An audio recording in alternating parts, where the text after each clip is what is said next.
ৰঙিয়াৰ হৰিয়াণ্ডাৱত দুগ্ধ বিপ্লৱ মুৰুলী দুগ্ধ উৎপাদক কোঅপাৰেটিভ ছ'চাইটিয়ে সূচনা কৰিছে এই দুগ্ধ বিপ্লৱৰ। এই গাঁওখনৰ অৰ্ধশতাধিক পৰিয়ালে প্ৰত্যক্ষ আৰু পৰোক্ষভাৱে দুগ্ধ উৎপাদন কৰি স্বনিয়োজিত হ'বলৈ সক্ষম হৈছে। ৰাজ্যৰ মুখ্যমন্ত্ৰী ডক্টৰ হিমন্ত বিশ্ব শৰ্মাই ঘোষণা কৰা প্ৰতি লিটাৰ গাখীৰত ৫ টকাকৈ ৰাজসাহায্য লাভ কৰিবলৈ সক্ষম হৈছে এইসকল দুগ্ধ পালকে। একোজন গোপালকে মাহিলী ৪০,০০০ টকাকৈ মুনাফা লাভ কৰি এতিয়া স্বাৱলম্বী হৈছে। বহু উচ্চ শিক্ষিত যুৱকেও এই দুগ্ধ ব্যৱসায়ৰ সৈতে জড়িত হৈ পৰিছে। দৈনিক ৭০০ লিটাৰকৈ গাখীৰ উৎপাদন কৰে এইসকল লোকে। এইসকল দুগ্ধ উৎপাদকে এনেদৰে এতিয়া আত্মসংস্থাপন লাভ কৰি এক আদৰ্শ দাঙি ধৰিবলৈ সক্ষম হৈছে বহুজনৰ বাবে। হয়, আমাৰ এই মুৰুলী দুগ্ধ উৎপাদক কোঅপাৰেটিভ ছ'চাইটি লিমিটেডখন ২০১৮ চনত আমাৰ প্ৰতিষ্ঠা হৈছিলে। এই ছ'চাইটিখন প্ৰতিষ্ঠা হোৱাৰ পৰা আমি যথেষ্ট উপকৃত হৈছোঁ। আমাৰ ইয়াত প্ৰায় ২৪জন সদস্য আমি জড়িত হৈ আছোঁ। এই ২৪জন সদস্যৰ ভিতৰত মিনিমাম ২০০ৰ ওপৰত আমাৰ গাই গৰু আছে আৰু এই ২৪টা পৰিয়ালে আমি সুন্দৰভাৱে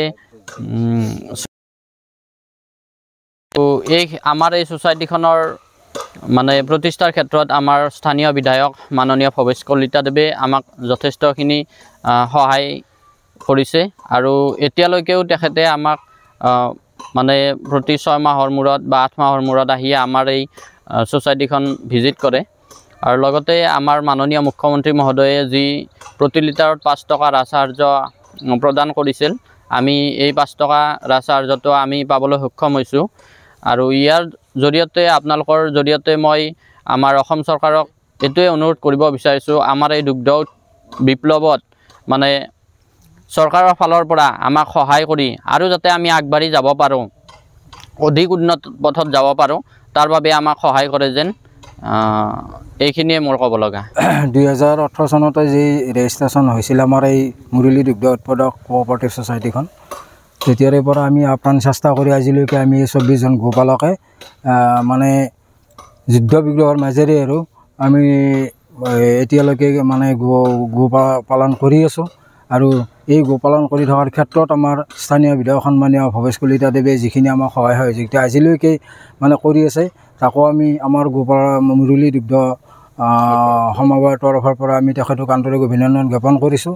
আৰু লগতে আমাৰ গুৱাহাটী খানাপাৰাৰো ডায়েৰী অফিচৰ পৰা ডাইৰেক্টৰ ছাৰহাত আহিছে, আহি আমাক কিছু সকাহ দিব বুলি তেখেতসকলে আমাক এটা আশ্বাস দিছে। গতিকে মই ভাবোঁ এনেদৰে যদি আমি লাগি থাকোঁ, আমাৰ নৱপ্ৰজন্মও যদি এনেদৰে আগবাঢ়ি আহে গোপালনৰ ক্ষেত্ৰত, নিশ্চয় তেখেতসকলৰ মানে জীৱনত বহুত ভাল এটা উপকৃত মানে ব্যৱসায় এটা এইটো উপকৃত হ'ব।